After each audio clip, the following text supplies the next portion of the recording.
It was a harmless thing chatting with people on social media until it wasn't. That's how I met him, my ex-boyfriend.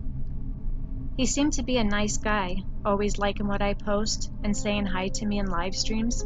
After some DMs, he wanted to exchange numbers. If I'd known now what I didn't know then, I wouldn't have done that. We hit it off right away and had a lot in common. We shared stories about our childhood, talked about our lives and the future, but I never mentioned Joseph to him. How do you tell someone that Joseph is the spirit of a man that has followed you almost your whole life? Every house I've lived in, he's made his presence known. He never scared me, but I always knew he was there. I heard him talk to me while I slept. Things in my room would come up missing, or the lights would turn on and off. A medium once told me that I had a spirit of a man named Joseph who looked after me, and look after me he did. My ex and I continued messaging each other, and it wasn't long until we both knew that we had a connection and that we had something special. Things moved fast, and after a while we were planning a life together. There wasn't a day that we didn't talk or see each other over the internet. After some time, things didn't add up. I started questioning the things that he would say and do, and my woman's intuition was telling me something. I started noticing changes in him. A dark side of him was starting to show. He would question everything that I did or I said and became very angry easily. If I didn't return a text right away or answer every phone call, he became very hostile.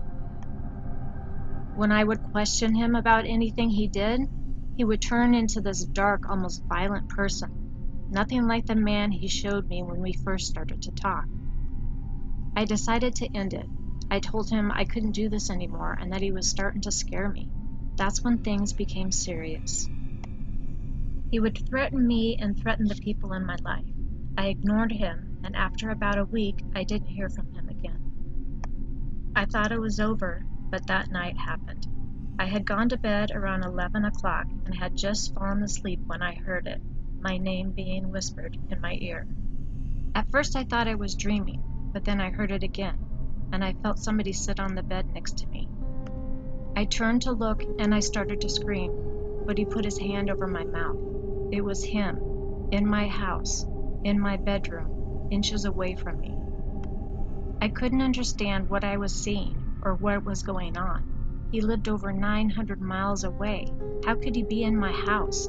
I never gave him my address. He only knew my full name and the city I lived in. I guess that was all he needed to find me. I was in a panic, not knowing what to do, when he said, "Stay quiet so we don't wake anybody up." He told me to get up because we were going for a ride. All I could think about was if I got in his car, that would be the end for me. I got out of bed slowly as he escorted me down the stairs. My house is over 100 years old, and every step we made down those stairs made a creaking sound. I was just praying nobody would wake up to hear our footsteps. I just wanted everybody safe. As we reached the bottom of the stairs, all I could feel was a coldness that went straight to my bones. I kind of thought I was going into shock at that point, but now I know it was Joseph. I tried to plead with my ex and tell him he didn't need to do this, but he wasn't hearing a word I was saying. He pulled me through the living room and headed for the front door.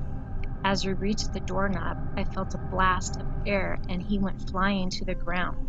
He looked up at me as if I did it, and that's when I ran out the front door and down the street. I went to the nearest neighbor's house, and after repeatedly knocking on the door, my neighbor finally answered. I told him what had happened, and he called the police. After what seemed like an eternity, I finally heard sirens coming down the street. All I could think was, is he still in my house? Did he get in his truck and leave, or was he out looking for me? When the police pulled up to my house, my neighbor walked with me to meet up with them. We were told by the police to go back and wait in my neighbor's house, and he would come talk to us after he checked out the house. Shortly after we got back to the neighbor's house, another police car showed up. We were in the house for over an hour and still nobody had come to talk with me. And then there was an ambulance that showed up, and that's when I really started to panic. I thought one of my family members had been hurt. I ran as fast as I could back to my house, but they wouldn't let me in. One of the officers walked me back to his cruiser and asked what happened and who was the dead guy laying on the floor in front of the door. Again, I told the officer exactly what happened and that he was alive when I left the house. At that point, the paramedics took the gurney into the house and brought it back with a body bag on top of it. I couldn't believe what I was seeing. Was he really dead? I know what happened. I felt that cold rush of air, and that's when he was knocked to the ground. He was still alive when I ran out that door. How is he dead? What had happened after I left the house? I was standing by the police cruiser when I overheard the medical examiner say that his neck had been broke and that it looked like somebody had twisted it backwards. So many things at that point were running through my mind, but the one thing I knew was Joseph had killed my ex-boyfriend. I remember now the cold that I felt at the bottom of the stairs was Joseph letting me know he was there. One of the strangest things that happened that night was that my family slept through the whole thing. They never heard the sirens or the medics downstairs. It seems Joseph wasn't just looking out for me that night, but he was also looking out for my family. After statements were taken and phone numbers were exchanged, I was finally able to go back into the house. I sat on the couch, looking over at the spot where my ex-boyfriend had laid, and wondered exactly what happened. Then I heard it, a male voice saying, "I will always protect you." Then I could see the apparition of a man standing 5 feet away from me. I smiled up at him, and I told him, "Thank you," and he smiled back. I guess you don't mess with a woman and her ghost.